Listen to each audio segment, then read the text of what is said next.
Welcome to the Waiting List podcast. Tell us a story.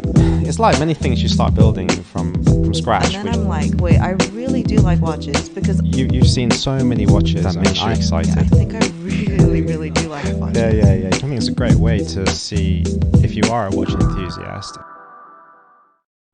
Welcome to another episode of the Waiting List podcast, this time hosted by me, Daniel Sum, along with my co-host, the jaw-droppingly gorgeous Lung Lung, and someone that has always been part of the podcast but never appeared before. It's his Waiting List podcast premiere, Chester. So unfortunately, Alex is not here today because I think you heard that there was they're auditioning for the new James Bond or something in London. So he's popped into his Aston Martin and driven all the way down. But today, talking about England, we are interviewing a fellow Brit and someone probably familiar to all you YouTubers, the creator of the Bark&Jack channel, Adrian. Welcome, Adrian. Thank you very much. That was a very professional intro. Very smooth. Yeah, I'm getting good at this. I mean, this is like episode. That's about it. It ends here. It just goes downhill. This is as good as I always gonna get. rely on my co-host for being very supportive. Yeah, I'm just not feeling it That's what friends today. are for. Right. As you know, like I was hoping this would be a one-part episode, but for Adrian, there's just too much to ask. So we're going to have to get you back on. Very happy to come back. I'm very happy to come back. I love the podcast. It's a very interesting podcast. I like the stories behind. You delve deep into people. You go beyond the watches, and actually, it's funny because it's not until you actually start asking questions about the watches that you remember. Oh yeah, this is a watch podcast. Because you go so deep into people's backgrounds, talking about business and exploring people's lives, and it's very interesting. I'm enjoying it. Well, like I said in literally this morning in a podcast with another person, Long pretty much said, and I kind of agree, that if you can afford these watches, you must be doing some right choices in your life. Maybe about 60-70% of the right choices. And it's probably worth listening to. There's some nuggets there somewhere. And what you do find is people make their own money or are successful in their own different field. And it's totally alien to you because it's not your field. And you hear about it and you think, oh, that's how that industry works. I never thought about it like that. Yeah. So see, this is where I feel like a bit of a fraud in this like kind of watch world, because people buy these watches, these luxury watches, because they can afford them, or they've done something successful. Where I've kind of done the opposite. I live a very, very frugal life, or certainly I bought my first watch, proper watch, I'll say, a Rolex Explorer 2, when I was working in retail. I had this watch was like a good size of my salary, and I kind of felt like I shouldn't be owning this watch, but I just made sacrifices in other areas of my life that allowed me to buy this watch. The desire to own this watch was greater than me going out and buying branded clothes for food. Yeah, rather than me going out for meals. Let's save that money and go buy a nice watch. I actually went watchless for quite a while, just so I could sell everything so I can buy this watch. So I feel like a bit of a fraud in that sense, that it's. But why do you feel like a fraud though? Yeah, I have the same question. Because what you said at the start about how listen to people's journeys to get to the point where they can afford these watches, and they must have done something right in life to be able to afford these watches. And at that time, I was earning a very modest salary, certainly modest living in London. And then there was me buying this luxury watch. And I guess I had a few strokes of luck because I worked for Apple, and they had this very good kind of employee shares scheme where you could buy shares at a reduced rate. And sometimes Apple shares can spike quite nicely. And you can buy them at pretty much half price. Which is pretty. That's an understatement. That's how I made my first money. Yeah, I was like, everything's gone on. No, I just bought a few. I've been tracking the stock since 08, so no, it's an understatement that it's spiked. But if it makes you feel better, though, right? Everyone in Hong Kong, like everyone from the because it's crackling. Hold on. He's getting out. Yeah. Stay there.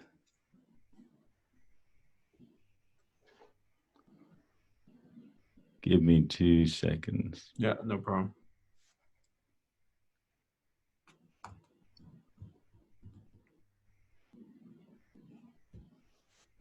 Oh, there we go. Okay, cool. I can hear you now. Can you hear me? Clear. Yeah. Yeah. Okay, sweet. Okay. Sorry. Okay, so I was saying everyone in Hong Kong, well, not everyone, most people in Hong Kong, everyone from taxi drivers to people in the F&B industry, like waiters, waitresses, everyone has a Rolex. So it's actually the norm. It's not that strange here. Yeah, it's the And buzz. even, Sorry. yeah. And literally like yesterday, I was telling someone sent me this Instagram profile and this guy had all the big watches, Pateks blinged out, everything. And then I was like, yeah, I know this guy, but he is living off cup noodles. Like he actually is very open about this. He's like, because of these watches, I'm eating white bread and cup noodles. But it's fine. It's like you get to choose how you want to live, right? That's it. And this is why my wife's from Hong Kong, and she hates Rolex because she just sees it as common and as like it's too obvious. And her parents both have Rolexes, and she's grown up with it to be a symbol of something, I don't know, trying to be something that isn't necessarily real and portray something that isn't necessarily real. And so she cringes at the fact that I wear Rolex. She wears an Apple Watch, so there we go. That's cool.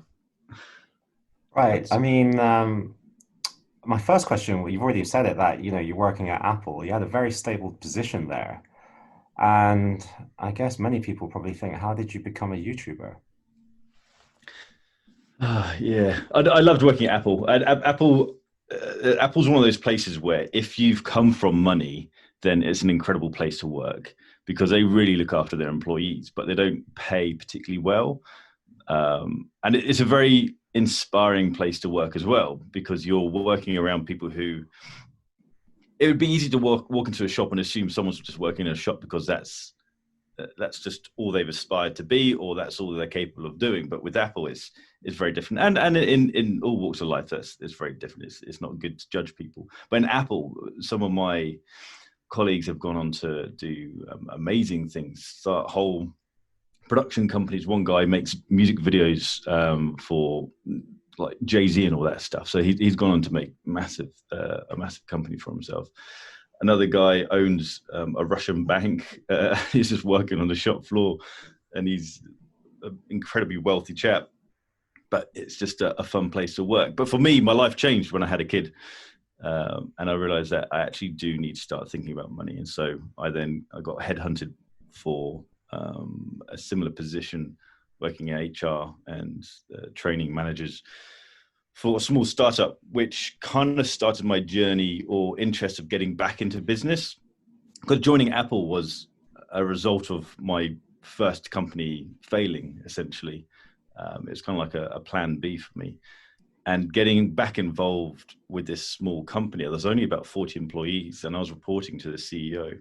And so although I didn't have a particularly commercial position, I was very much involved in listening in commercial decisions and conversations. And that kind of sparked my realization that people who run companies don't necessarily know what they're doing. There isn't like this solid plan of there's this framework and we're going to stick to this framework and it's a successful framework, or we have this 5-year plan. I'm going to talk about this grand plan and this is the roadmap to success.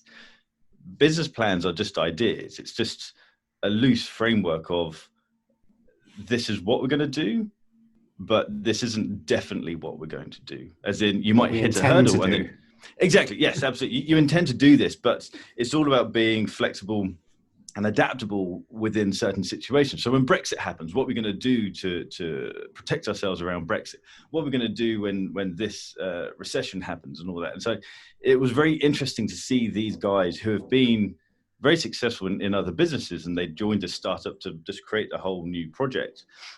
It was fascinating seeing that actually these guys haven't got a clue.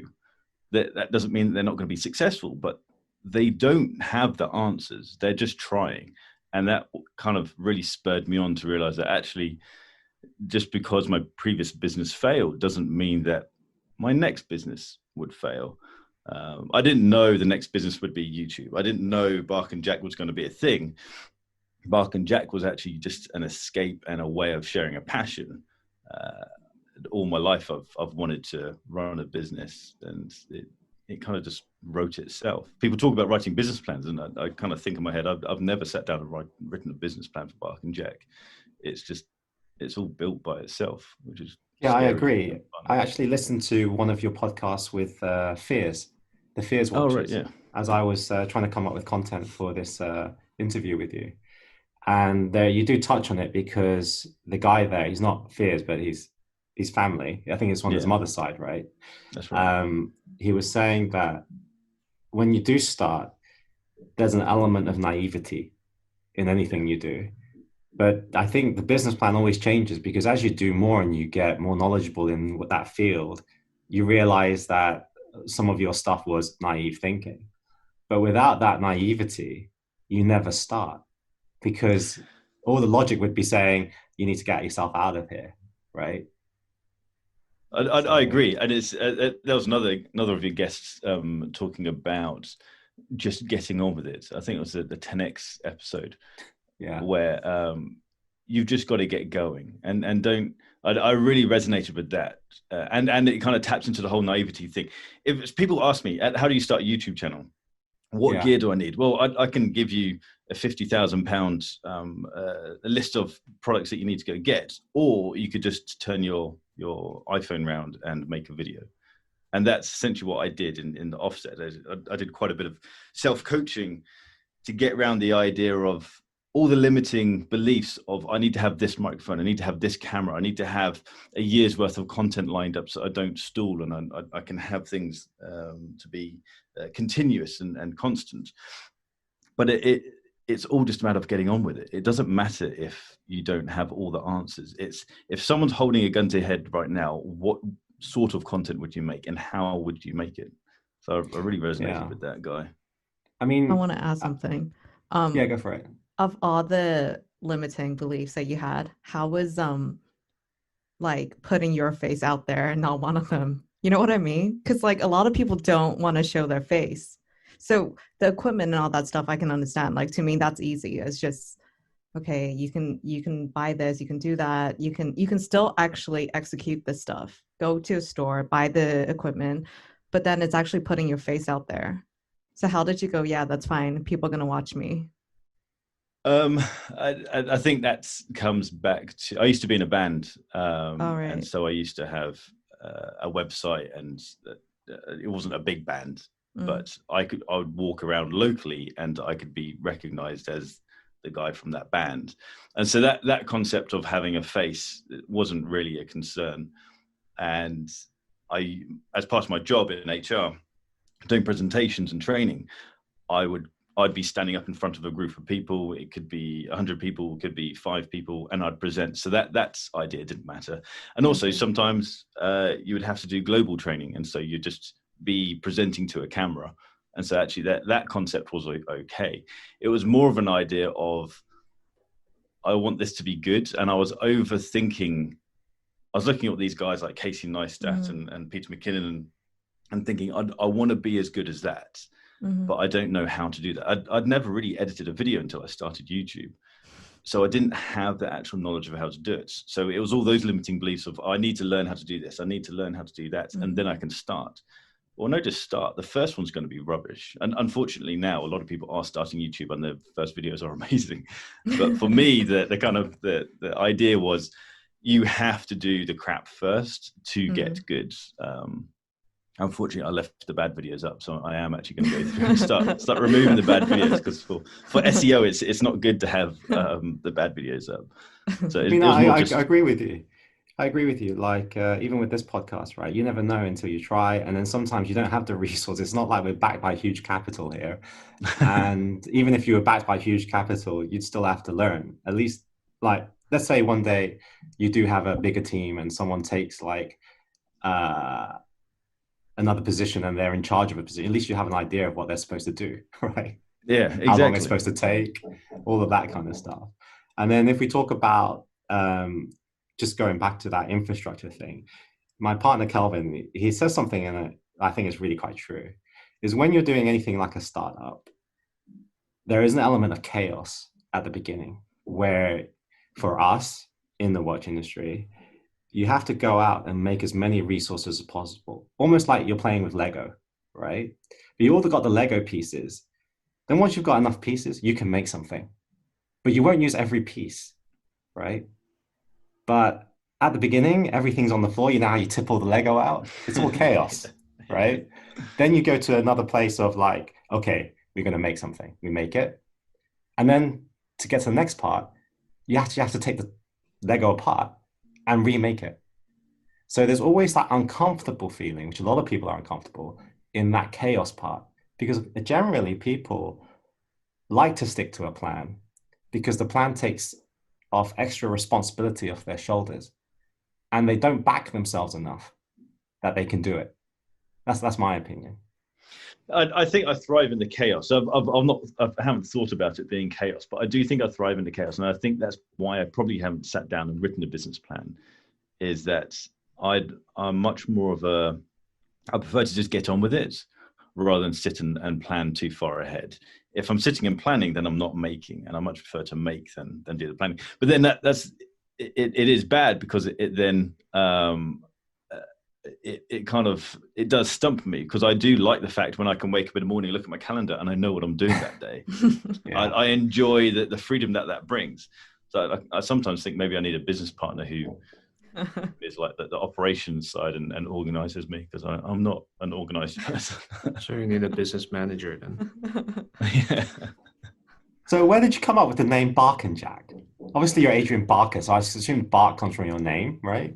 Yeah, so the original name was Barker and Jackson, and it was me and my good friend. He was the singer in the band, and after the band kind of just fizzled away, we're still really good mates. And he basically got into men's fashion, grooming, and clothes and stuff, and I was into watches. And I didn't want to start posting photographs of watches on my own Instagram account, because people make assumptions of, oh, he's obviously doing all right. And I wasn't doing all right. I was working in the Apple store. So it'd look weird if I was posting photographs of these Rolexes and things. And so we basically made this account, Barker and Jackson. I'd post photographs of watches and he'd post photographs of men's fashion stuff. And then it didn't really do anything because we didn't really have an idea of what we were doing. It was more of just an outlet. And then life changed. He got married. I had a kid. He bought a house, and life just, the things changed for us. So the account just died. And then probably a year later, I started posting photographs of watches again. And then for some reason, it started to pick up, and there started to be more traction. This is probably 2014, maybe 2015. And then I just messaged him saying, look, can I have the account? Because it seems to be taking traction. He's like, yeah, I don't care. And I didn't want it to be called Barker and Jackson. I didn't want it to be called Bark and Jack, but I just reduced it to Bark and Jack. And I thought, if this picks up, then I'll change the name. And I still think, I had a call with one of the guys who helps me out. I had a call with him yesterday to talk about, should there be a name change now? Should I separate the YouTube channel so that it's me and there's Bark and Jack is the products? Because I feel like I've fallen into this trap of becoming like this watch press guy, and I don't want to be watch press. I'm a watch enthusiast who talks about watches. I don't want to be someone who breaks news on something or has to talk about every new release. And so I kind of feel like maybe I should do some separation. Came to the conclusion that no, let's not change the name, because I like the fact that I can kind of hide behind the name. I don't want it to be about me. It's not about me. It's about the watches. And so if I make the name me, then it becomes about me and not about the watches. Yeah, it's like a Batman. You know, as sure. Batman, you can be something that is more powerful. Everybody can be Batman. I like the idea of that. But I've heard this somewhere, that Bark and Jack was actually supposed to be a watch brand. Is that yes? True? Yeah, that's right. So my original idea was I like older watches. I don't own many vintage watches, but my passion is vintage watches. just like old Omegas and Longines. There's a nice character, a nice classiness that vintage watches had. So my idea was, well, let's relaunch a vintage watch styled watch company. And this was kind of before Kickstarter got littered with watch companies. There were Kickstarter style watch companies. Yeah. And the more and more people I spoke to, the more I realized that I just have nowhere near the capital. I thought I could make a couple of watches, sell them, and then just naturally build up. But no, these guys want like minimum order values of $250,000 and stuff like that. And I don't have that money. So, and also there was a watch company called Fairer, who started at a similar time, probably 2 years before my thoughts, and they pretty much created what I would have created, and that destroyed that idea. And then something I haven't really spoken about publicly was I started watching Theo and Harris in America, and I realized that I can love vintage watches without having to start a vintage watch company. I can get involved with vintage watches without having to start a vintage watch company, or a vintage inspired watch company rather. I can just talk about them. And so that was the idea around the YouTube channel, was let's just share your thoughts on watches. And my first video was about a vintage Submariner, or I guess kind of neo-vintage Submariner. So that's kind of how it all started, really. Going back to like how you said you want to like differentiate yourself. You're actually a watch enthusiast that talks about watches rather than this other thing that you've mentioned. Why do you think you are getting trapped in that position? Because it's probably not just the name. Is it the fact that you are chasing content that gets more hits, or people expect that and you're playing towards that? And I keep getting lost in this idea that I get drawn towards Houdinki. Houdinki's it doesn't matter what area of watches you're in, Houdinki is at the top of the game. Whether you sell watches, Houdinki's at the top. Whether you take photographs, Houdinki's at the top. Whether you talk about watches on a blog, they're at the top. Whether you make YouTube videos, it's Houdinki is at the top of everything. And so I'm naturally drawn to what Houdinki do. And it often throws me off course, and it frustrates me because I don't want to be Houdinki. If someone says, "Are you trying to be the next Houdinki?" No, I don't want to do that. If Houdinki want to buy me out, then that would be a different story. But it's I get trapped in this idea of I need to be first at something. I'm quite competitive, and so if someone sends me a press release, I want to be the first person to get that out. When Rolex launches their new watches, I recorded a video at about 11 o'clock at night. Our bedroom's just right next door. And so my wife was trying to sleep, and I was in the studio trying to record a video. I want to be the first person to do something. And this is why I keep getting trapped in the kind of watch press thing, because it's just this desire to be first at something. But I need to filter what I'm first at. It makes sense for me to make a video about a new Rolex release because I'm passionate about Rolex and they're a brand that I often talk about. The same with Tudor. With Omega launched a new Speedmaster, the Snoopy, the other day. And I had this desire to make content. I guess that was to jump on the hype of that, because lots of people are going to be Googling Omega Speedmaster. And this was my opportunity to have a bit of a rant about something. So I guess it's a mixture of wanting to be first and a mixture of wanting to jump on the hype train. Okay. Well, my next question is, do you want to be the next Houdinki? Yeah, that's actually what I want to ask. Like, what is the end goal here? Because you're someone that doesn't have a plan, right? So you're producing content all the time, right? But then when does it end? And then what are you going to do next? I guess I do have a plan then. So I often think about what is the end goal? What is there an exit? How does it work? And I guess I do have a long-term plan. Do I share it all? Does Houdinki buy you out though? I would like to. No, I don't want to be the next Houdinki. But what I'd like to do is build Bark&Jack to the position of it's a place that people recognize. So for example, if I like making videos. That's the main thing that I like to do. I like making videos, and I like watches, and so it has made sense for me to make videos about watches. My dream would be to travel and just make videos about watches. If Oris were to launch a dive watch and they offered to fly me out to somewhere to go diving and make a video about that, that would be a dream. If Rolex were to do something, launch a new Explorer, and I trained to climb Mount Everest and do a documentary about that.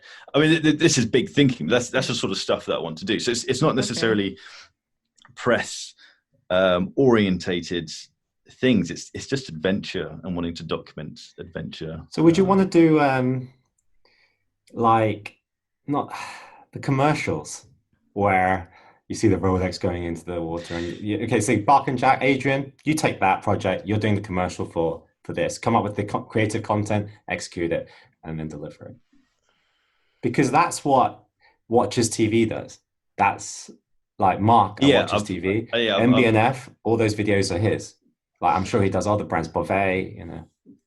And it's a challenge because that would then go against the original idea of Bark&Jack, which was to be completely independent, to not be linked to watch companies, to not take any money from watch companies, so that I can then freely speak about watches.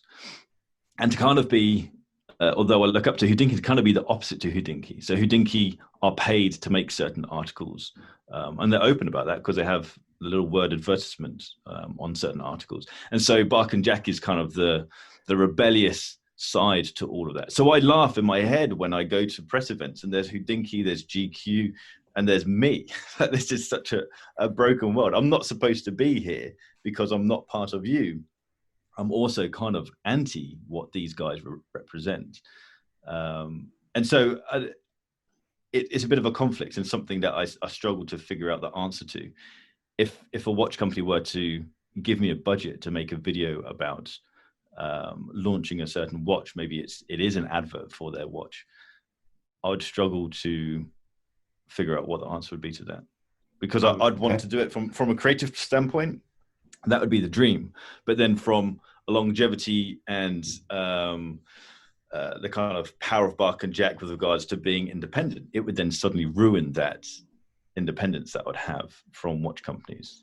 But you're not like kind of when Oris, right, flies you out to Shanghai, they pay for your stay, they pay for your flight there. Is that not kind of taking money from them? Do you know what I mean? Like it's a favor, isn't it? Like I absolutely see why people see that as you're taking money from them. And my next video that I'm recording on Sunday, it is about this exact topic. So if Oris had an event, if Oris was launching a watch somewhere, let's say they're launching a watch in Glasgow, would I go to that watch launch? Yes, I would, because it's just down the road, and it would take me half an hour to get there, and it would be an interesting evening. Would I document that journey? No, I wouldn't document that journey because I'm just getting in my car and driving down the road. Oris wanted to launch a watch in Shanghai because that's their biggest market. If Oris said, Adrian, we're launching a watch in Shanghai, do you want to come along? Yeah, when is it? What's the deal? Well, we're going to put you up in a 2-star hotel. We're going to fly you out economy. You're going to be sat in an economy seat for 7 hours, and you have to pay for your own transport to get to the airport. No, I'm all right, thanks, Oris. I won't do that because my time is worth more to stay at home and build content that's going to bring me revenue or that's going to build the channel. So Oris or anyone has to create a package that is compelling enough, that is interesting enough, and as uninterruptive to my business for me to then do that job. So for example, they flew me out first class. The benefit of me flying out first class was I actually had a good night's sleep. I was then actually in a position where I could plug my laptop in and edit a video. I created and edited a video on that flight out to Shanghai. I wouldn't have been able to do that had that been economy. I was then able to create and edit another video in the hotel that they gave me. So I don't see it as payment. I don't see it as a favor. I can say whatever on. I also have a good relationship with Rolf. Rolf personally requested that I came out, or invited me to come out, because he's so open. There's I see a lot of similarities between me and Rolf, the CEO of Oris. He doesn't care what I think about his watches. He doesn't care what GQ thinks about his watches. Actually, he does, because he's paying GQ to advertise the watches. So that's part of it. I think it was either GQ or one of those magazines. I think it was GQ. But Rolf doesn't care what I think, so I'm free and open to say what I want. I did a video on one of their bronze watches, and I wasn't all that. He flew me out to go snowboarding, and the video that I did on that watch wasn't a salesy video. I wasn't blown away by the watch. That was the brown suede strap, right? That's it. Yeah, it was the brown was coming off, right? Because it was dying. That was it. Yeah, exactly. Yeah, the suede strap was tarnishing my wrist. I watched it. Thank you. You remembered it better than I did. And also the bronze, it just looks dirty now, and so I'm not blown away by that watch. So with the Oris, I feel very, very comfortable being close with Oris, because I know how little they care about what people think. They're an independent watch company, and they're doing what they want. If you're on board, brilliant, you're on board. If you're not, they don't care. And that's how I feel about my channel. I no longer get annoyed if people hate on what I do. I don't care. I'm making things that I enjoy. I'm making content that I enjoy. Yeah. If you want to follow my journey, then awesome. I'm very grateful for you to follow my journey. If you don't, then there are so many other YouTubers out there that you can watch.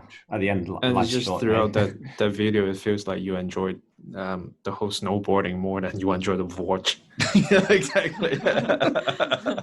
But as a commercial kind of element, it was amazing to see a watch company put so much effort into creating an event to launch their watch, and it was so on brand. Going snowboarding in the Alps with Rolf and their team is Oris. Whereas when you go for a press event with Rolex, it won't actually be with Rolex. It will be with a Rolex AD, and they'll put on this very swanky lunch, and you'll get to play around with a few dummy watches, and that's pretty much it. And it's all really snooty, really pretentious, and that's basically all the big brands.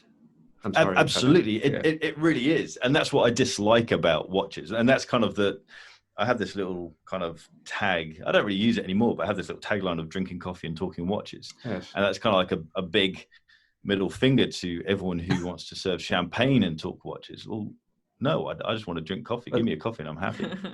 I totally understand where you're coming from, because I have a bit of what you have, which is I have a bit of like middle finger up at the establishment.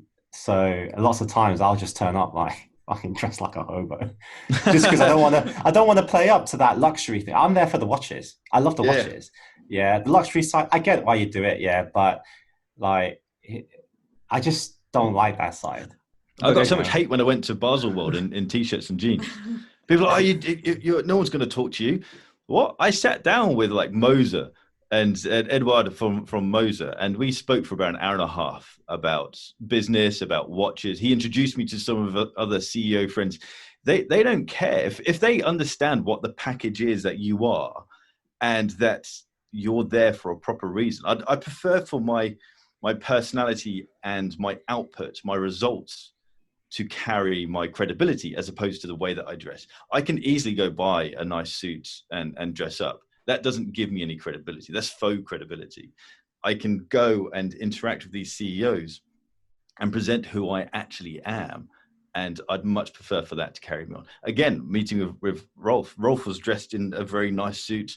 And I was just there in my jeans and t-shirt. And Rolf, he's a very good looking man. He's a very good looking, he's a very cool guy. But again, at the end of that meeting, he then took me over to other CEOs to introduce me. He said, you guys need to talk to Adrian. He's doing this and that. He wouldn't have done that if he thought I was some schmuck just walking around in jeans and t-shirt. He believes in what I'm doing, and I'd much prefer for that to carry me along as opposed to I agree with that. Suit. But can I say something to say? Yeah, can I say something? Even though you don't really use the tag anymore, I really like when you do the whole drinking coffee and talking about watches. It has that really lived-in feel to it, because a lot of the time, I'm a gamer and I like to watch a lot of movies. How people critique a movie or a good game is how the world is being built. That's really lived in. That feels really real. Yeah, And that's how I got a lot out of your drinking coffee and talking watches. Thanks, and I think it sets the scene as well, because there are people on YouTube, and I'm not anti if people enjoy the pomp and ceremony of wearing a nice suit. I've got nice suits. There's a lot of explaining going on. Adrian, we just know you don't have any suits, okay? We're not going to hold you to bring them out. We'll give you 10 minutes. I actually search it out. What's it? Sam's Tailors in Hong Kong? Is it, Yeah. TST? Yeah, TST. TST. Yeah, I got a bit carried away when I heard of his prices. So I've got a couple of Sam's Tailors jackets. That's cheap. Right. Anyway, we have to get back to this podcast. This always happens. How hard is it to create the content that you in an episode? Is there an appreciation of? Do you think there is a general public appreciation of how much time and effort it takes to make good content, and how does YouTube reward good content? How do you know it's good content? Is there like a statistic or analytics? Yes. No, people. I think the majority of people don't understand how long it takes to create content. But then again, it's one of those weird things. It's like a good song can be played on an acoustic guitar and a voice, and that's it. A good song doesn't need to have a massive orchestra behind or a full band to carry it. And that's the same content. You could just stick on a webcam and make amazing content. The biggest YouTuber, PewDiePie, he just has a rubbish little camera and he just talks to camera, and he has built the biggest YouTube channel and millions of pounds just doing that. You don't need to do all the extra stuff. My passion is cameras. My passion is equipment and making videos. So I enjoy the creation. I didn't sleep last night because I'm so buzzing about what ideas I can do the video I'm editing at the moment around the Apple Watch. So I enjoy that process. So it's one of those weird things where you could actually have an amazing channel, just do it very simply, but I just happen to make it quite difficult for myself because I enjoy that. With regards to YouTube, there are a few stats that you can look at as to whether a video is doing well. YouTube essentially just wants you to create content that brings people to YouTube, and that's why it's powerful to have external social media platforms like Facebook, like Instagram, so you can drive traffic to your content. With regards to the reward from YouTube, YouTube pays very, very little. I mean, I could just about live on the near enough million views that I get a month, and that's it really. And now they switch. That was kind of like the most subtle flexing ever. I can kind of just live. Yeah, I can kind of just live. So you played it down on 1 million views. Like I thought, that's a lot. but that's to prove the point that with 1 million views, you can only just about live. And I live in Scotland. I live like one of the cheapest places in the UK. And so that's how little money it creates. The business around YouTube, you don't make a living off YouTube. You make a living through YouTube. You use YouTube as a marketing platform for something else. And that's, for me, that's my straps. And that's because I subscribe to a lot of tech channel as well, and they were talking about this like a month or two ago, how YouTube was updating their algorithm on what is being counted as a view. So how long people are watching a video that counts a view. If they just click in for the first, if it's a 15 minutes, they click in the first 3 minutes. I think they just cut it out. I don't know how that works. Watch time is the length of time you actually spend watching a video is very important. YouTube obviously likes the amount of people watching that video, but it's around retention. So if people, like you just said, if people are clicking on a video and then switching off after 35 seconds, that's useless. You could have a video with 2 million views on it, but if people just aren't watching the whole video, then that's terrible. So you need to have compelling content, and that's how YouTube sees whether a video is good content, because people will sit and actually watch it. I think you can play to primal instincts, but you and could just have leave like it 10 on, models right? behind or something. Like you can just Yeah, you could just leave it on and Yeah, not but a watch lot it. of people do not just leave it on. But Yeah, you're, but you're like, wanting yeah. tens of thousands of people. So if a video of mine gets 40,000 views, I feel that's not done well. And All so right. you're needing 40,000 people to Wow. just leave it on. But do they look at whether they go on to click the next one or? That's a good question. So that's when you actually start to make YouTube likes it if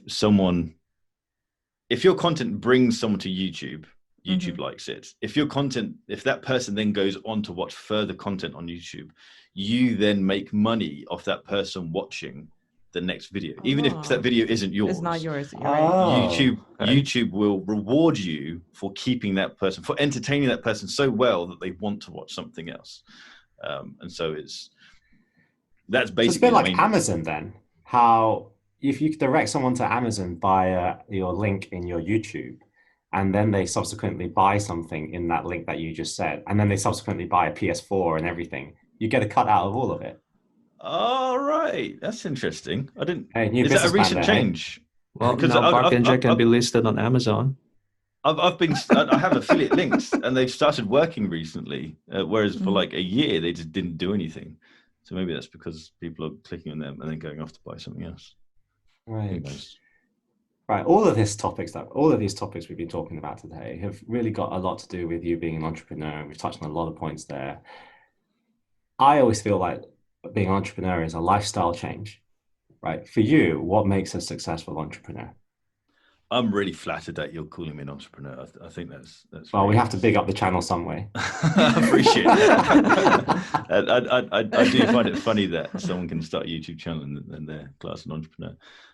Sorry, what was the question? What makes a successful entrepreneur? Don't let it get to your head, Adrian. I am. I'm sucking this one up. I'm going to change my LinkedIn title to entrepreneur. I think it's about taking risks. I think it's about taking action, seeing an opportunity and jumping on it. I think essentially that's what it is. And for me, it's taken quite a bit of. I took a big knockback when my previous business failed because it went in. We hit the last recession in 2007, 2008, and that kind of really hit my confidence. And it took quite a bit of self-coaching, listening to audiobooks around, kind of focusing on what in life is important and how to kind of retrain your brain to believe that you're actually more capable than what you think you are. But just self-coaching. And then it got to the point of me listening to an audiobook by Gary V, Crushing It. And there were just a few things in there that was just a matter of just get on with it. Stop thinking about it and just do it.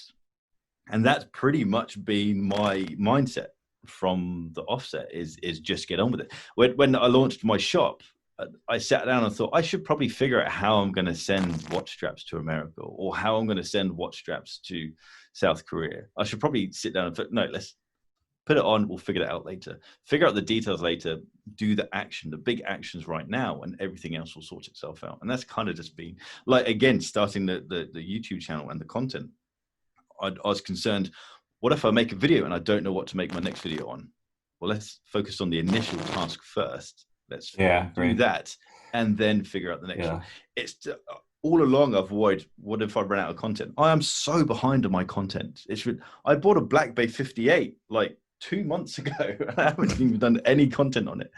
But I think an entrepreneur is just someone who sees opportunities and jumps on it without too much concern about the fine detail. You've mentioned that your previous business, how it was a failure, and I actually had a feeling the way you said it that it had quite an impact on you, like maybe psychologically. Big time. If you're given enough, let's say Bark&Jack somehow, I don't know, God forbid, headed south, do you think it would take as long for you to get back up and get away, basically move over from the failure, move on? That's a great question, and potentially my answer is going to ruin a future video. But no, the answer is that I don't know because it's hypothetical, but I'd like to think no, because one of my clients at Apple, he wasn't trying to be inspirational, but I really connected with him.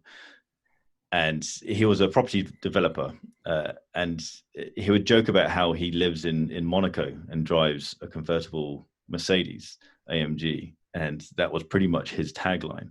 And he was able to be so open about his wealth, his massive wealth, because he came from nothing and he built everything up himself. And it was all his wealth was based on borrowing money and being a grafter and being a bit of a maverick and just going against the grain of everything. So he grew up in a bad estate in London, and he just took out loads of credit cards. He maxed loads of credit cards out, as many as he could, to buy an apartment, which he then flipped. And then he just kept doing this to the point where he's got a global portfolio of property. And my question to him was, what happens if you lose it? Because we go into a recession and all of these people who you owe money to want their money back. And so I don't lose it. I just go back to being me. I go back to the guy at the start who is still me. I have all this extra stuff, but that doesn't define me. It's just part of my journey. So it's not about losing what I've created. It's just I restart. I go back to my original position and start again. And that's the kind of mindset that I've had. That gave me the confidence to leave my day job. If Bark&Jack fails, I will just go back to being that guy who works in HR who likes watches. I'm still that guy. I still think in an HR mindset. I still think about the stuff that I used to work on. It sounds like a very similar quote I heard from I don't know, a movie or a TV show once. Alex? Not Alex. Did you ever thank Gary Vee? Did you ever write anything back to him? Because he does a lot of the shows where people write in and then he answers them. Or I listened to those. Yeah. No, I haven't thought of doing that. I am. Probably, I don't think I'd do Gary Vee because I think he's too big to see anything. To even reply. or even to get it. I'm not too worried about the reply. It's more of the getting it. There are people in the social media realm who I do genuinely want to thank, and it's a bit of an awkward thing because I'm in the social media world. I don't want it to come across as I'm getting in contact because I want to work with you. I mean, I would love to work with these guys, but it's a genuine thank you because there are people out there who create content who take action which impacts other people's lives. I am genuinely living my dream job. I am so happy with how life is going right now, and it's down to certain people in the world doing what they're doing, like this guy, this property developer. He didn't tell me these things to motivate me. Although there was one thing that he told me. I used to talk to him about business and share thoughts with him around, I'm thinking about doing this. And he would always say exactly the same thing to me. It's kind of like Gary Vee always says the same thing. He'd always say, what have you done? Or it's just an idea. Or don't tell me, show me. I'm not interested in hearing about it. It's just in your head, and that's useless. Take action, do something about it. And it was that whole take action thing that he kind of created. It's a great message and very sincere from yourself. Yeah, very humble. I like that a lot. But these guys have changed my life. And it sounds very, we hear it all the time when you listen to a Gary Vee show. You always hear people say, oh, Gary, you changed my life. But when it's happened to you, it's insane. I hated my job. I was earning rubbish money in London doing a job I didn't like, just so that we could live in London and survive as a family. And now I'm living in the countryside of Scotland and I'm loving life because of these guys. It's crazy. But do you ever think about doing it yourself? Kind of passing it on? Yes, I have. And I'm actually kind of, one of my things that I was talking to this guy about yesterday about Bark&Jack is I want to actually change a little bit of what I'm doing with Bark&Jack. I do want to share. I don't want to come across as trying to be a Gary Vee. I don't want to try and come across like I am trying to motivate people. But sometimes you just need to be told the obvious. Sometimes you do just need to be told, get on with it and change it. And for someone who's worked in HR, I've had so many conversations with people where you're unhappy with your situation, yet you're in control of your situation. It's like being offered 2 meal options and you're choosing the meal that you dislike. Now, why? this is our life. You can create whatever you want. So start choosing the meal that you want to enjoy and eat that one. So that I am going to start doing videos around things that have changed my life and kind of share them with people. It's great. I look really forward to that, yeah, man. I watch a lot of these kind of like the shows that you were talking about. And one of the analogies they use, which I thought was so spot on, was they talk about like kids. When you're a kid, you kind of run around and you hit yourself in the head, you walk into furniture and everything because you're fearless. You do everything, you try everything, you jump off sofas and everything. But then as you grow up, you're scared to fall, right? So you start to overthink everything. So you never do anything. So if you can like switch your mindset to be kid-like and just think like a kid and just do things and then fall and then just try them again and again, you essentially like break that barrier in your head. That's it. And that's kind of what happened with my previous business. It's like touching the stove and realizing that's hot. Yeah. It damaged me, and I didn't want to go back to that position again. Whereas now, I guess I have a bit of a childlike mentality right now because I tend to focus on the things that I like. If there's a task that I don't like, then I try not to do it. I don't enjoy writing articles. I like the end result. So I'm stopping writing articles. Let's focus on the things that I enjoy. And therefore, I kind of feel like if you enjoy something, you naturally excel at it. Yeah, I agree. Yeah, going back to Lung's analogy with the kids as well, is that they are naive. They don't know any better. So it goes back to that whole naivety thing. And I think I get kind of like the persona here of being an absolute fool. Yeah. But I do embrace my childhood curious, mischievous. Yeah. Like I totally embrace that. Be curious, be mischievous, try more stuff. Yeah, it is healthy. So don't live into constraints that we are programmed to believe in. Yeah. But it leads on nicely to the next question. Because it's very easy just to go, hey, Adrian, what traits do you need to be a successful entrepreneur? But I think a more interesting question is, what skills did you have and recognize yourself as having during your making your entrepreneurship journey, which is your YouTube channel? And which skills did you then acquire?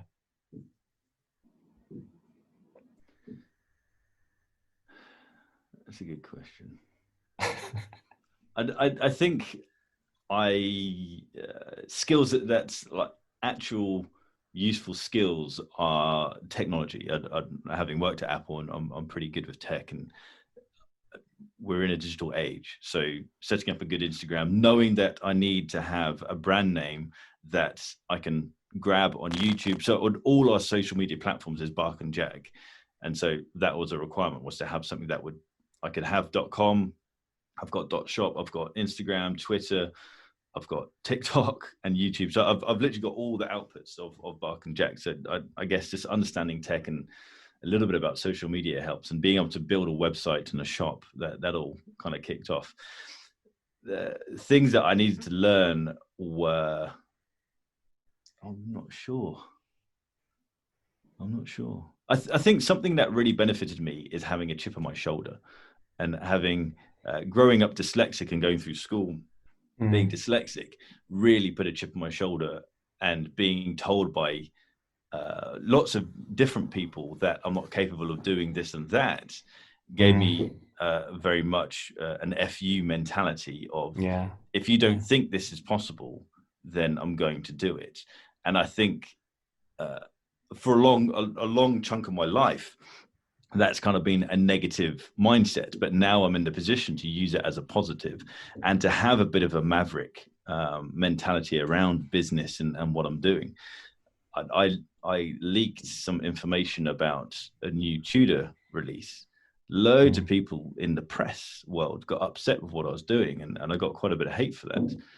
I don't care. I was #1 on Google for the Black Bay 58 Blue.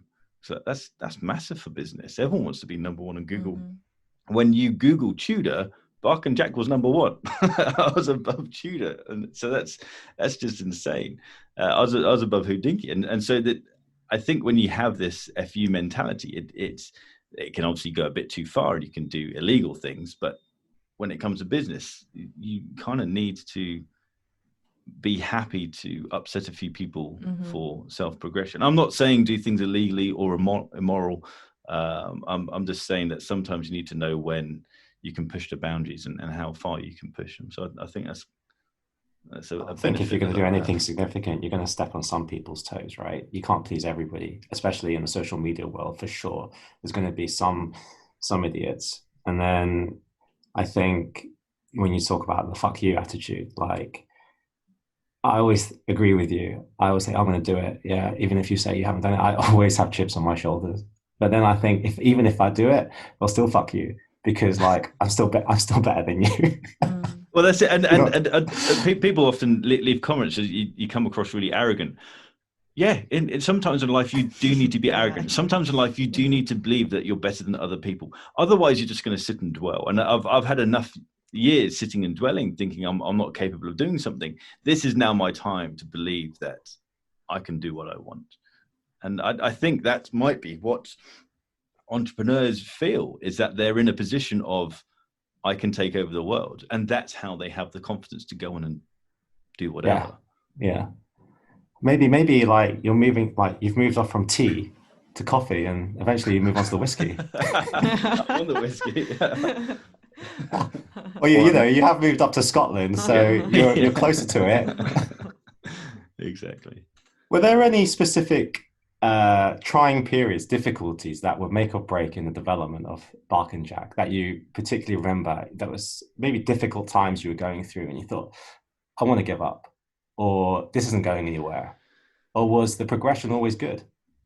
The progression was always good, but the attention wasn't always good. So there was a time when living in London, I'd get quite a few threats because I have nice watches, and London is a hot spot for watch crime. Fortunately. And so I'd have people emailing me, contacting me, telling me that they're going to come find this and that. And the problem was, because not quite as many towers as Hong Kong, but there's a lot of tower blocks here in London, and a lot of people living in the same area. And the guy below me actually knew and watched the channel. And so that was a bit weird. And I'd come home, the kids would come home from school, and one of my boys would be like, "Oh, you know Sally? Yeah, her dad watches your channel." So I don't want people knowing where my kids go to school. That's weird. So that would freak me out, and that kind of gave me the thought of, what am I doing? I don't want my family to be recognized and things like that. The other side of it was that there were people in the YouTube world who I used to watch, and they started to attack what I was doing, clearly because they felt threatened by what I was doing, and because they tried to label me as trying to be a watch expert. And I've never tried to be a watch expert. I don't believe anyone who claims to be a watch expert. I'm just a guy who likes watches. And they tried to label me as someone trying to be a watch expert and someone taking money from watch companies. Yet that was the complete opposite of what I was doing. So there was a moment in time where I thought, this isn't working. My original model of creating content from an independent point of view isn't working because people don't believe it. Should I now stop? And then I think back to one of my managers that I had at Apple, who, when I was an acting manager, and I was struggling to control my team because my team was completely broken, and I'd never managed before, so this was my first time being a manager. And I was kind of just talking to her about stuff. She said, sometimes in life you're going to do stuff that upsets other people. If you truly believe what you're doing is the right thing, you have to do it, regardless of whether it upsets other people. And so that's what I kind of just do now. If someone gets upset by the content that I make, it doesn't matter. That's on them. If I get something factually incorrect, then fine.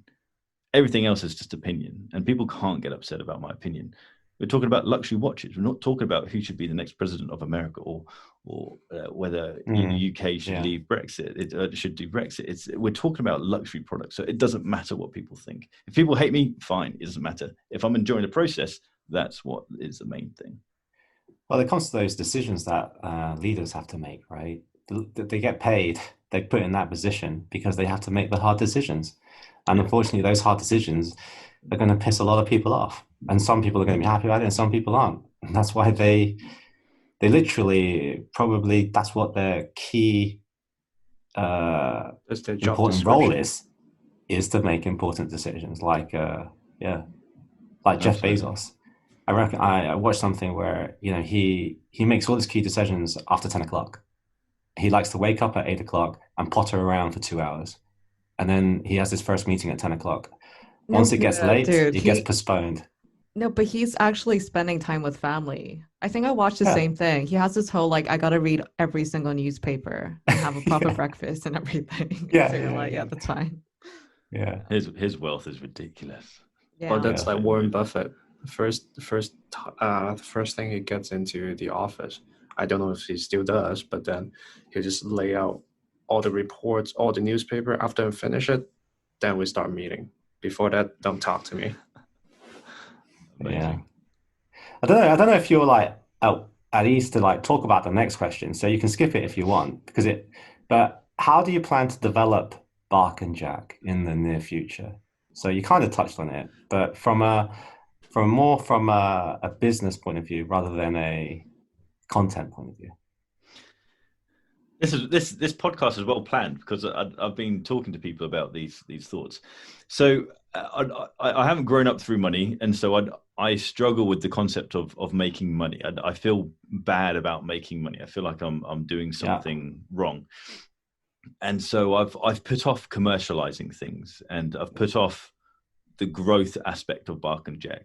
Now it's got to the point where I'd like to hire people. I'd like to have a team to help me do stuff and to take things to the next level. And the vehicle to do that is money. So I now need to start being more commercial in my decisions. So I'm going to be launching products. I'm going to be I've taken on more sponsors. So I've actually done the first kind of task of this next development, taking on more sponsors for the channel. So I've got more money coming in.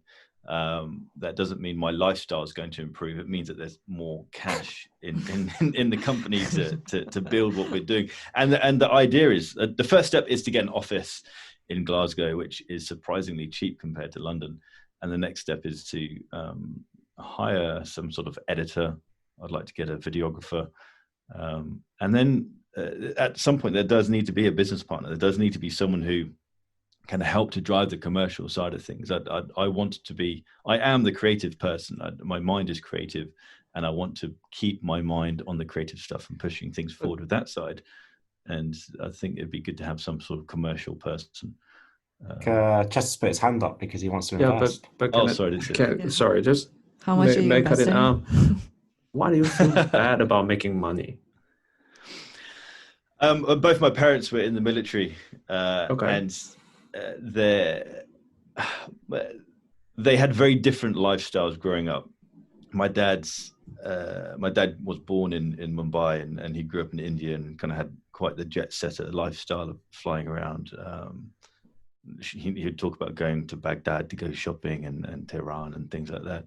And then my mum came from a very different background. My granddad on her side was an entrepreneur, and money meant a very different thing in their family. And so that kind of trickled down to me of my mum's discomfort around money. So if she'd see someone driving a Porsche, she'd be like, oh, they got more money than sense. And that tainted my vision of the world of someone's got more money than sense. And that kind of put a negative light on money.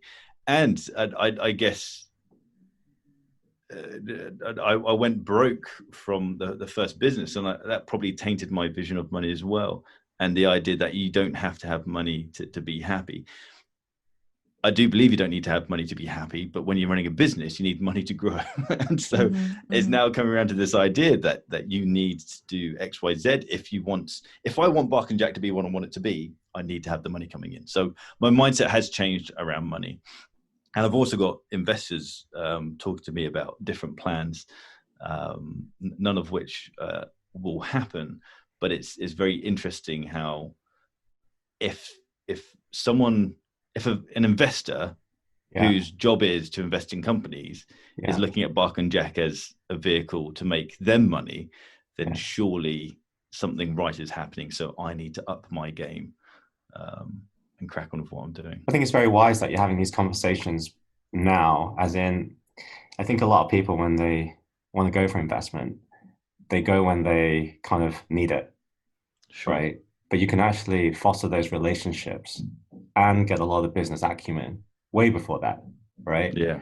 In preparation of when, so they actually have a good idea. They know you, they know the channel, they know what you're doing. And then you're not starting from zero when you actually need it, right? Absolutely. I can't imagine. I know it's inevitable that there's going to have to be investment at some point to catapult things, but it's a funny concept, and I can't imagine handing over part of the business to someone. Well, You let know us what? know when you get Yeah. it. And so I want to Yeah. celebrate with you, right? So Excellent. siphon off part of that budget. It's not coming out of my budget. Yeah, to crack over some champagne. I'll pay for my air ticket over. Yeah, and we'll crack over some make sure there's some good food in Glasgow, because I'm not sure there is. I don't think I I'm heard in yet to find Scotland it. the seafood's pretty good. No, I don't like seafood. Which dear. much to my wife's annoyance. But let me just ask another question about family safety. So you talk about in London, people start recognizing you, and even people from the same building. But what about in Scotland? I know there are less people, but still, people watch your channel. Yeah, and I do get recognised out and about here. It's just less. There's a strong watch scene in Glasgow, but there's the density of people is just smaller. Okay. For example, in London, you'd get on the tube and you'll probably pass, I don't know how many people, thousands of people, and you'll get people shouting, "Oh, Adrian! Oh, you're that Rolex guy!" It's like that's it's nice. It's nice validation, but it's also weird. I'm off to my day job. I'm not Rolex guy right now. So in Scotland, you just don't pass that many people. Okay. So yeah, it's just I feel safer up here. Do you actually enjoy it though, the fame?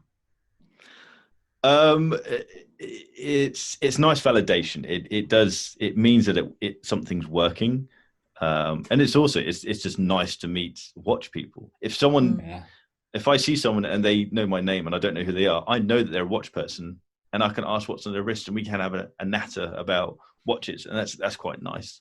It's not just a random connection.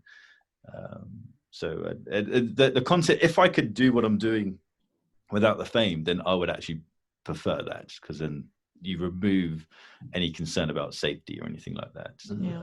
But it's an interesting topic, because it's something I had a little chat with Ariel about after we did the podcast, which is when people start to know you within the industry, he feels like a social responsibility. So he feels like he has to act in a certain way that is actually very tiring for him. And it was kind of weird, because sometimes I feel the same way. I feel like you don't want to break some people's dreams. You have to be respectful at the same time. You have to engage with a lot of people that they really look up to you, but it doesn't mean you know anything about them, right? I'm certainly not saying I'm on your level, but I don't think I would actually enjoy it, because I want to just go out and smoke some shisha with my mates, right? As much as I like watches, I don't want to. It can be very easy to burn out, because you see so many. I engage with so many collectors. It was one of those moments when he was talking to me and recognized somebody that actually realized my loneliness. A bit weird. Yeah. I understand that, and I completely agree that when you meet people, YouTube is me. This is me. Yeah. But this is the social side of me. This is the side of me that is trying to be socially on it. But I am quite socially inept. I'm quite awkward. If you meet me and we go out and go drinking or something, and I put out my extrovert side. Yeah. But I'm 50% extrovert, 50% introvert. And so this is my extrovert side of engaging and doing stuff. And then other times when, like when you say, when you're you're off the clock when you're walking around. That's my introvert time. I'm very happy to walk around with headphones in, just taking photographs of stuff and be in my own little world. And then suddenly that snapped out because someone recognizes you from across the street. I'm not saying I don't like being, I don't want people to think that I don't want to be approached or anything. Because That's it's more kind of weird like when someone you, sends you a Daniel. text. Someone sent me a text the other day saying, "I saw you walking down that street." Come say hi. That's just, it's weird when people say they see you and then don't say hi. So it's a funny thing. With, quite a complete social media footprint now, how do you segment out your week and day to be the most productive? I mean, like, how many, probably you're where I'm on like going so wrong. many platforms, and how do you segment your time? If at all, do you even do that? You must do, right? No, I don't. I try and go on Facebook as little as possible, because I kind of feel like Facebook is one of those places where you can just procrastinate and you just get lost. You end up just scrolling aimlessly and looking at stupid stuff. So I try to go on Facebook as little as possible. Instagram, I used to put pressure on myself to post every day. Actually, I used to try and post twice a day, one at 9 o'clock, one at 12 o'clock. Now I post when I have good content. I want all of my outputs to be high quality content, and I prefer not to post rather than just post something mediocre. So actually, I guess I don't plan it. I just do it. If I feel I haven't posted for a while, then I'll set up a shot on Instagram. Every Saturday, I have to post a video every Saturday. If it ever goes out on Sunday, then it's because I didn't edit it in time. Saturday's a hot day. The weekend is a hot time for posting on YouTube. So I guess the Saturday slot is the main thing that I work towards. Everything else is just as and when. How about like your family time? I try to keep Sunday as a family day. That's in my head and within the family. That's kind of the day that we all actively plan something, whether it's just going to the museum or going out for lunch. We'll purposely plan something to happen. We're not doing anything this Sunday because we're doing something on Monday. But Sundays are our family day basically. But then you have to work all the time. You have to be on it. There's emails. Just because it's a weekend, emails still come in. Just because it's the weekend, you've still got to be active. Would you say your family plays a big part in your success so far? Their support and stuff. Yeah, big time. My wife runs the whole strap company essentially. There just wouldn't be enough time for me to process the orders and do the content at the same time. So the way that I see it and the way that is officially is documented is that she is a director of the strap side of things, and I do the media stuff. There are two businesses here. We have the e-commerce, and then we have the media, and I do the media. She does the e-commerce. That's essentially how it works. And the kids unwrap the straps. You've scarred them now. They're never going to be into watches. Oh, they're obsessed. They always come in. I don't know where my Kermit is. They might not be into strap watches. They might like bracelets. Yeah, they love my Kermit. They think the Kermit's the coolest. Maybe because you call it the Kermit. Yeah, bro. So they just like it that way. Yeah.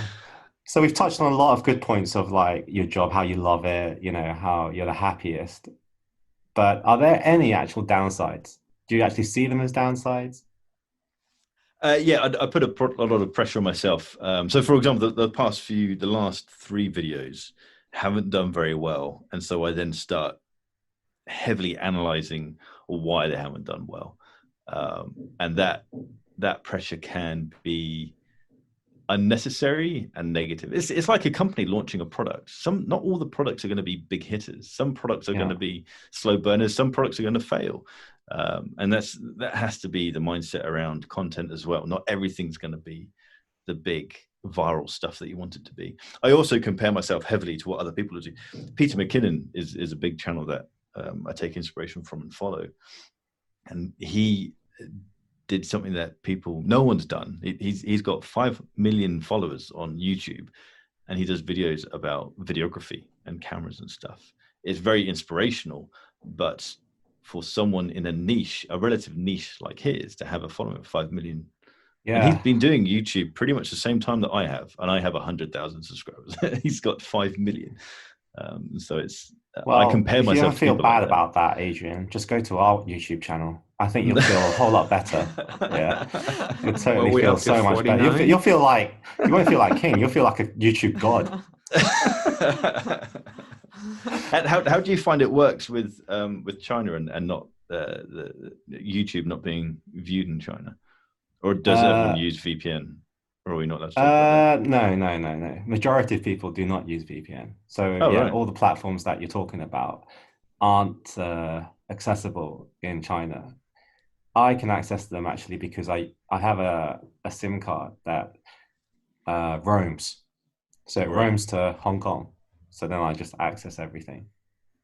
Actually, Yeah. more and more Yeah, go on, people Justin. in mainland is getting a VPN.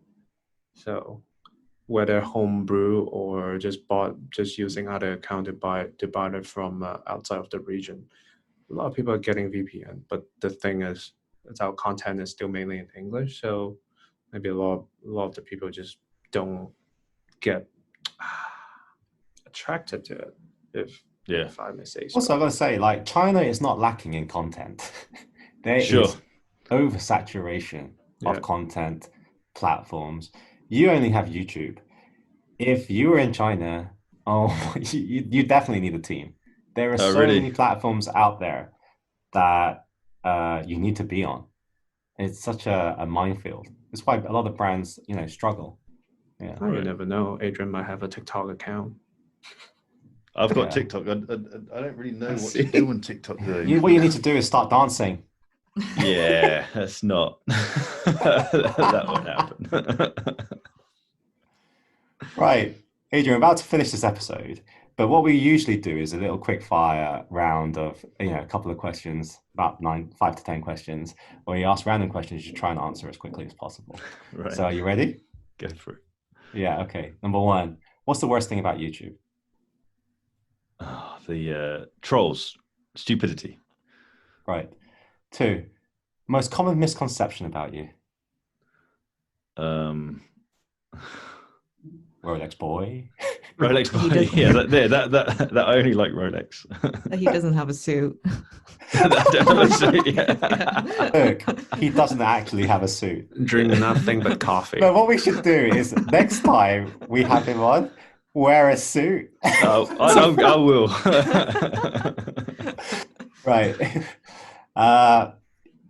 Next one. Person you want to interview the most for your channel. You recently did Roger Smith. That was I a did very Roger good one. Smith, and that's. Yeah. And I'd like to go down the route of someone like Peter McKinnon, someone who isn't in the watch world, and someone who's separate from the watch world, but who is an outright watch nut. I would like to put my hand up for first. Sure, we can do that. Can I be the idiot that doesn't know who Shameless. Peter McKinnon is? He's a cool guy. Right. He's a very cool guy. Just to be really clear, right? This is the next question. How much does YouTube actually pay? Like You want per actual view numbers? yeah, like everybody talks about it. And then like how much do you actually get like per view? So it's not yeah, it's tricky because it's not calculated per view. There's a thing called CPM, so it's cent per million or cent per million. Basically, the amount per 1,000 views. But the problem is, revenue went down during the lockdown by about 60% because companies weren't paying for advertising. So you might have 1,000 views, or let's say you've got a video of 10,000 views. You're not going to get $10 for that 10,000 views. You're probably going to get $6 because not every view is monetized. And also the amount of money you get from that view isn't always the same. And so you then have categories of channels. You've got the, I think, preferred content or preferred channel, I think they're called. So you've got the PewDiePie, you've got Casey Neistat, you've got the Logan Brothers. People like that will have higher, they might get $10 per 1,000 views because they get the higher counts. So it is really all over the place. There isn't, you can't look at a video and say they earned this much from it. But you're working off like $10. How many views? 10,000 views? 1 million views a month. No, I meant sorry, what you just said. $10 Oh, for sorry. how many views? $10 for how many? For 10,000 views. God, that's really low, man. Oh, it's terrible. Yeah, it's terrible. Right. So Next question. Which British watch brands should we be paying attention to? I have so many that are friends who I'd like to support. There's one that really stands out, and I'd quite like to do something with them. It's called Garrick. They're over in Norfolk. I've seen those, yeah. And I think their Instagram page. The watches are really well priced for what they are. Very nice looking watches. Too large for me. People keep making watches that are too large for me, 42 millimeters wide. But they're very nicely finished watches, and the guys are cool guys. I've only met them once, but yeah, I think they're doing quite cool stuff. All right. Since I'm a Brit as well, I'll let you name another one so that they, help them out. So let's help Fears out. We've got Nicholas over at Fears. Yeah. He's doing some cool stuff. And then of course you've got Roger very Smith. Well. He's such so well. Yeah, he's such a cool guy. He's an absolute lovely chap. I'm glad. I went over to his website after I listened to the podcast because he left an impression on me. Like how? So I don't know if you probably didn't listen to the podcast, you two, but so this guy kept all his employees fully paid throughout the virus, and he didn't use the furlough scheme or anything like that. But he still had to pay his mortgage. So he went and got a job at Asda, which is a supermarket. And he basically did the night shift. So in the night shift, he did the night shift and got paid for Asda. And then he used to wake up and then try and run his watch business. And that's what he did. And I listened to that. I was like, I used to work in a supermarket when I was younger. He should have worked at Waitrose. But I think that the powerful thing about him and his position, powerful thing about him and his position is the fact that he's come from a background which he could have access to money if he wanted to. Yeah. But his worth ethic is such that he wants to make his own way, and he has made his own way.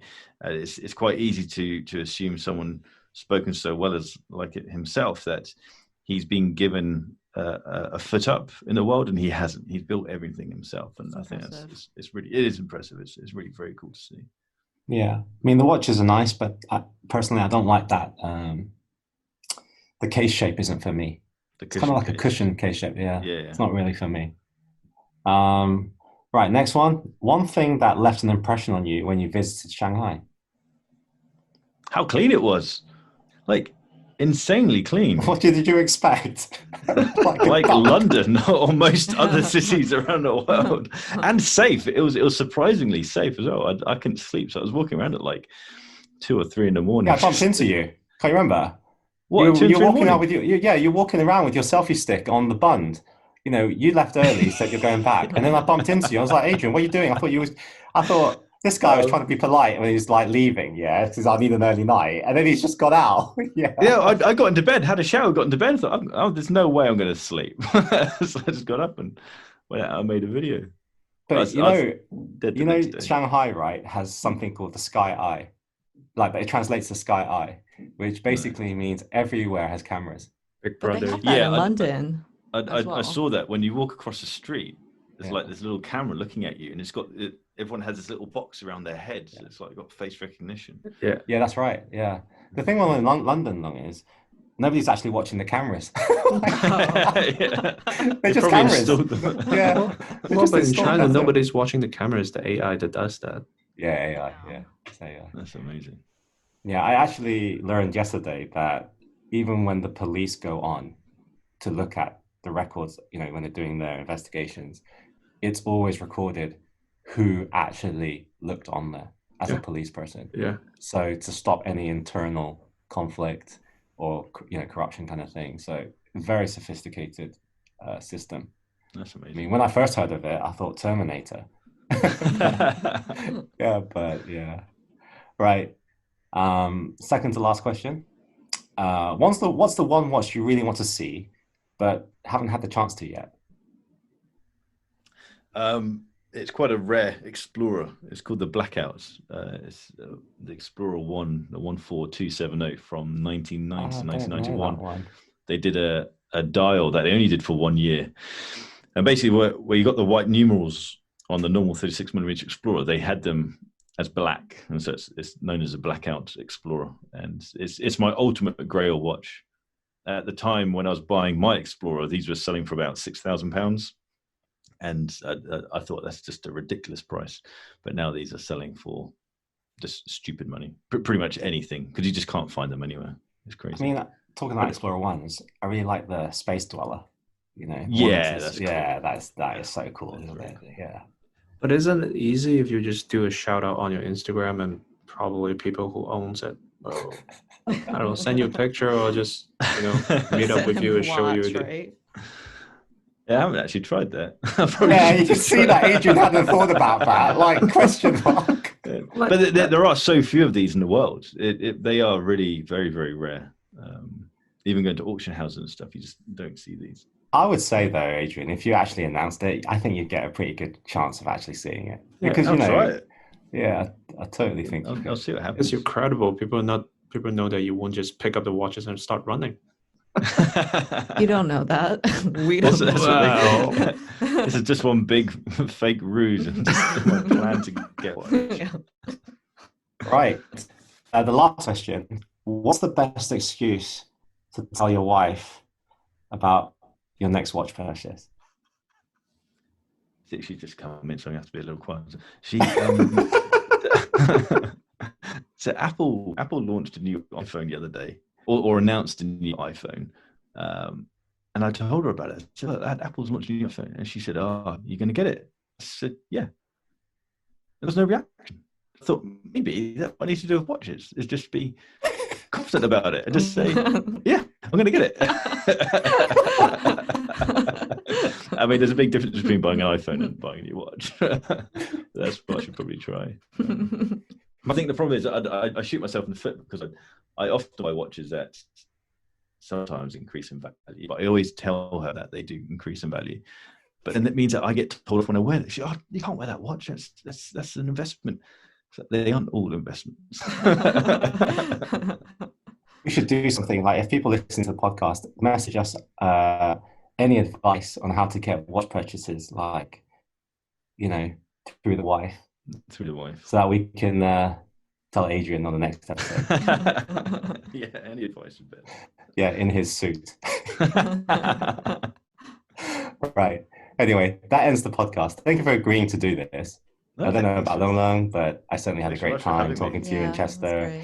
And I hope that you also develop your own podcast channel, because I listened to your episodes and the way you deliver it. I was mentioning this to the last guest we had, which was you have a very distinctive British flavor on your channel, which is kind of like your IP. So Alex, who's not here today, is actually from the UK. I'm from the UK. And there's just a certain level of humor, the way you speak, the way you deliver the lines, it resonates on an emotional level. I really appreciate that. Thank you. So it's quite nice to hear. Because a lot of the content coming from America, and it's definitely like, it can be a bit too much, right? Like the kind of humor they do is a little bit different. I mean, just like this podcast, but whatever your content is, also the characters on there, that's kind of like your IP. So everybody says like, oh, what if someone else does the same? Yeah, they can do the same idea, but it's like, can you be Jeremy Clarkson, James May, and Hammond on Top Gear? You can't replicate that, and they've always had trouble now replicating that. It's that chemistry. So I hope that you develop that. I really enjoyed listening to content, and it's well recorded as well. So yeah, I think you're a great interviewer. Thank you. I mean, our podcast is a little bit trashy, thanks to your stuff's great. You're welcome. Honestly, it isn't often you come across podcasts where you want to hear more. So the amount of times I've driven around my village just aimlessly, just because I want to keep listening to the podcast.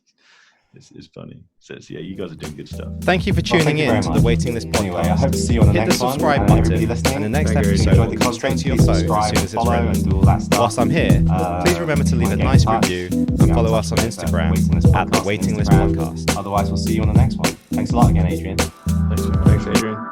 Okay, bye-bye. Bye.